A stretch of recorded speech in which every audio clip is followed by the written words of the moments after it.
You know who it is, everybody. I am back once again with another video. Today I'm giving you 6 tips on what to do when you find out that you're pregnant. So as of today, I'm officially 28 weeks pregnant at the time of this filming. I can't believe it. I'm in my 3rd trimester. I'm sweating like a pig because the AC ain't really kicked in yet. Anyway, I was thinking back for video ideas on like what I've gone through this pregnancy journey. And one thing I realized is when I first, very first found out that I was pregnant, I had no clue what to do next. Before then, I thought maybe it would be kind of intuitive. You just kind of know what to do.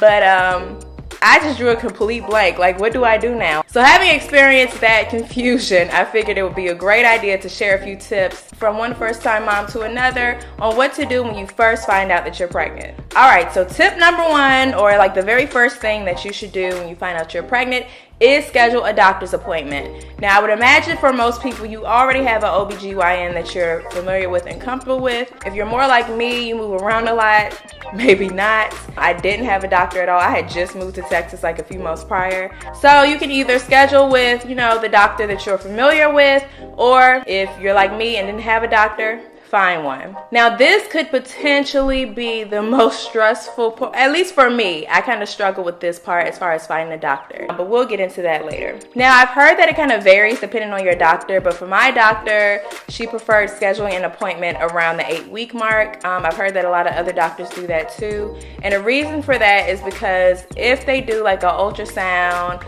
or look for a heart rate before the 8 weeks, they may not find it. And you know what happens then? You start freaking out thinking that you might have miscarried or something. So to avoid all that, I'm imagining that's why they do this. Some doctors prefer to wait until you're at least 8 weeks to do your initial prenatal visit. Some things you can expect from your visit. Again, this varies depending on the doctor from what I hear.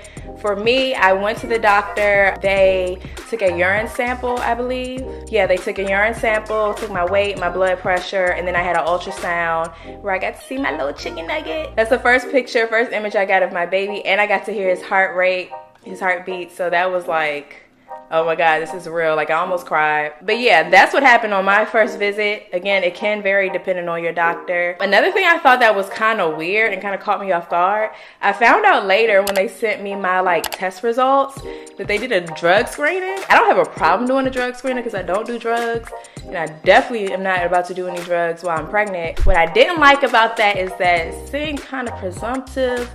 I was like, well, maybe this is routine. But either way, it's like it was the only test that I wasn't told I was gonna be given. So that kind of rubbed me the wrong way, but it is what it really rubbed me the wrong way when I got a bill for it. Cause it's like, how y'all gonna charge me for a test that I need? I could have told you I wasn't on drugs.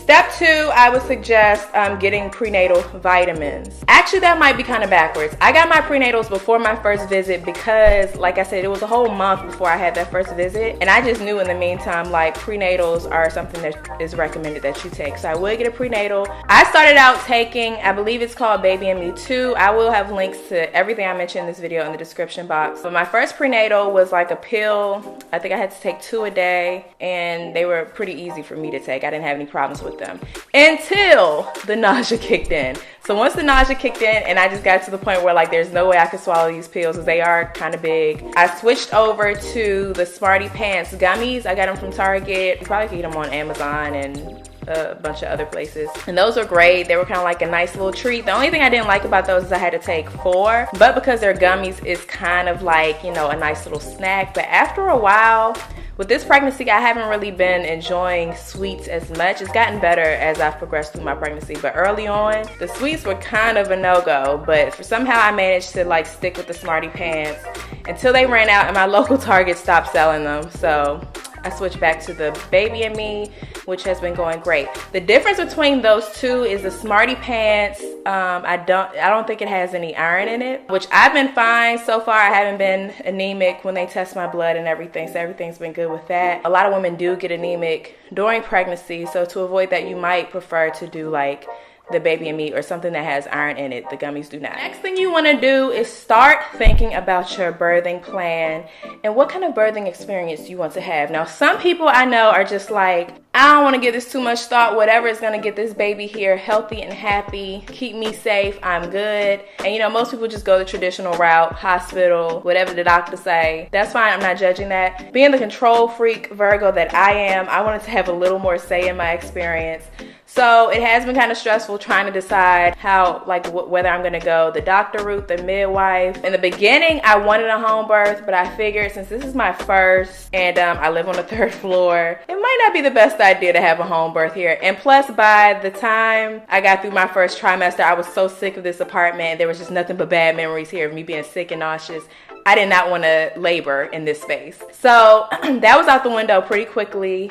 I visited a birth center, which was cool, but a lot of the birth centers, like, they just don't have the vibe that, like, it doesn't feel homey to me. So it's like, if it's still not gonna feel like home, I might as well be at a hospital, right? My initial and semi-current OB, there were things I liked about the doctor's office. Like, for example, the lady who did the, I forget what you call the people who take your blood, phenomenal. Best experience I've ever had giving blood, because I have rolling veins apparently, and a lot of people struggle to get blood out of me. And I've just always been terrible with giving blood, but she made it like seamless, easy. I didn't even feel the need to go in there. She did a great job. I'm gonna miss her. So that was a bright spot of my doctor's office. Some other stuff has happened since then. I'm gonna do a whole nother, actually that's probably gonna be my next pregnancy video about my pregnancy scare and all the nonsense I've had to put up with. Long story short, I have opted to switch. So now I have my first appointment with a midwife at a local hospital. It is a little further, but it's nicer. They have more options. They have midwives who I'm assuming kind of specialize in more natural births, probably give more consideration to your birthing plan. So that's where I'm headed. But these are all things that you want to think about at this point. And, you know, there's no rush. This 9 to 10 months is a long time, okay? Especially that first trimester. So you have time, but it is something you want to start thinking about, especially if you plan on switching doctors. Your usual OBGYN might be cool for a pap smear and checking your boobs every now and then.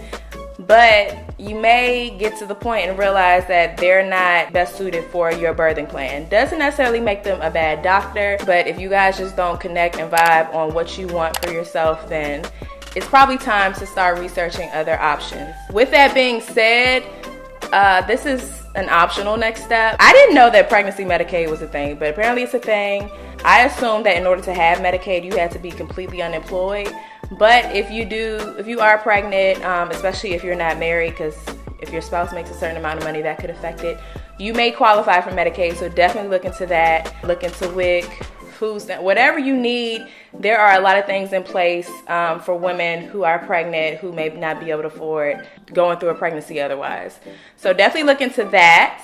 I have heard that some places, I don't know how this works, maybe it depends on your insurance.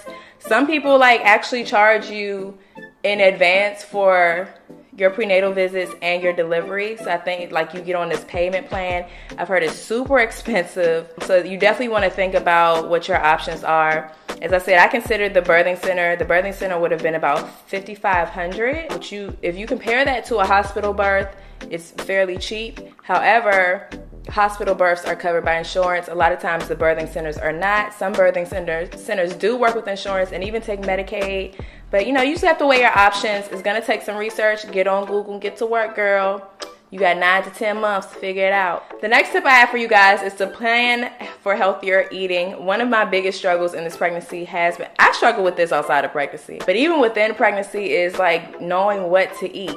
Because now not only are you trying to eat at your healthiest because you want to make sure your baby gets all the nutrients that he or she needs, but you have to deal with nausea and food aversion. So like some stuff you might typically enjoy, you might not like anymore. This baby has definitely forced me into eating more fruits and vegetables, which is great. So something that I think if you can kind of plan ahead, especially in those first few weeks when you're not nauseous, take some time and think of some options you can have. Definitely something to think about. Of course, you can't plan, even if you've been pregnant before, you can't really plan how you'll react to certain foods, what's gonna make you nauseous, what's gonna make you feel better. I do think if I knew that I would be nauseous for so long, that maybe I could have given more. There are a lot of foods that I forgot, like I didn't even cross my mind to eat until I had the opportunity to have them, and I was like, oh yeah, I can stomach this. So it may help to just have, you know, different options in mind for breakfast, different options for lunch, different options for dinner,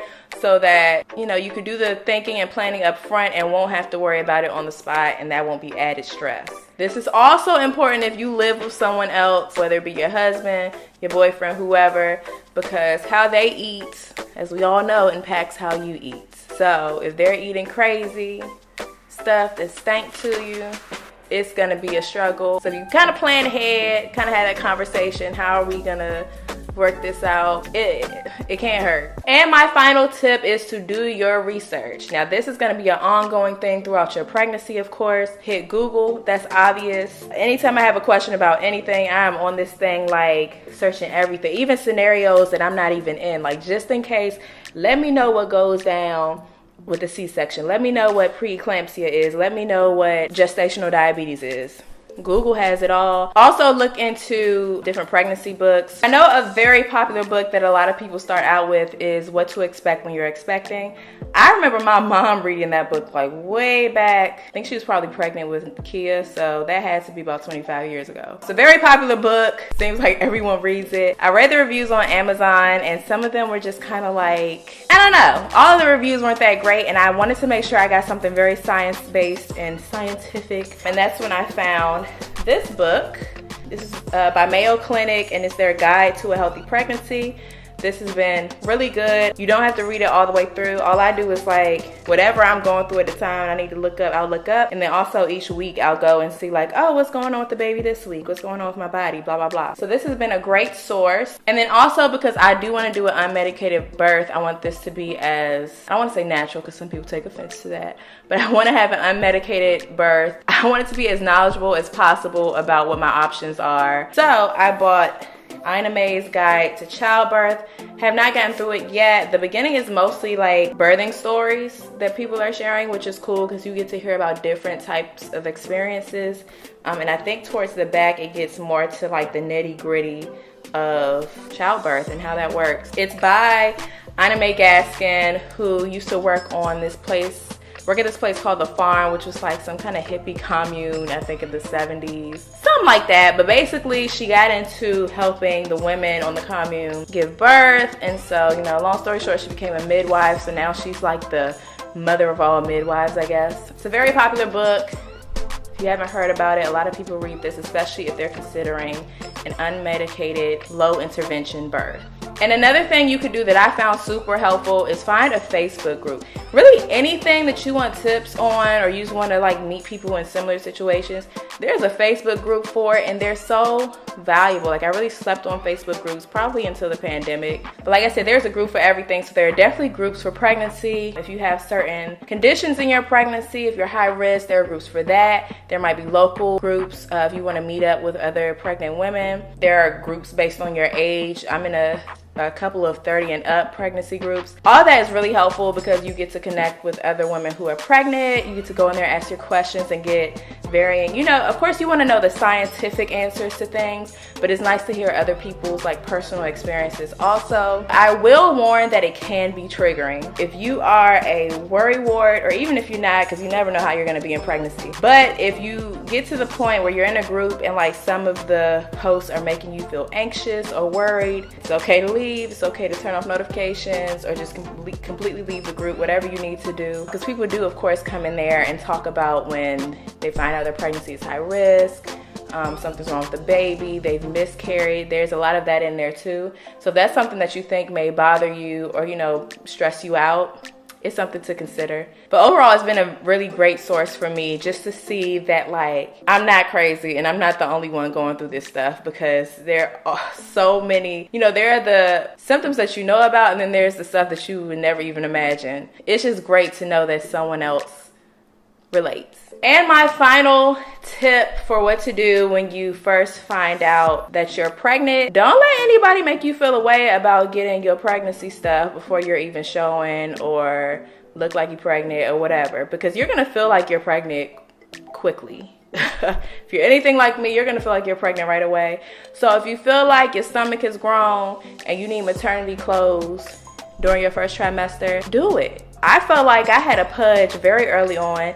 Couldn't have been baby because baby was about this big, but the bloat was real, and I could have used maternity pants like a lot sooner than I bought them, but because I didn't go anywhere, it didn't really matter. But if you feel like you need maternity pants, go for it. If you need a pregnancy pillow, get it. I got my pregnancy pillow, I don't even think I was out of my first trimester yet, and I didn't really have a baby bump, but my stomach felt weird. I was bloated all the time. When I laid on my side, it kind of felt like my stomach was pulling to one side or the other. It was very uncomfortable, and that pregnancy pillow, I've been saying like I might sleep with the pregnancy pillow long after the pregnancy is over because it is just heaven. I love it so much. I'll put a link in the description box for the pregnancy pillow that I have. Some people say they don't like the pregnancy pillow. If you run hot, you might not like it because it does. I even get hot with it sometimes. You can't just assume that you can sleep with it the way you see in the picture and that's gonna work for you.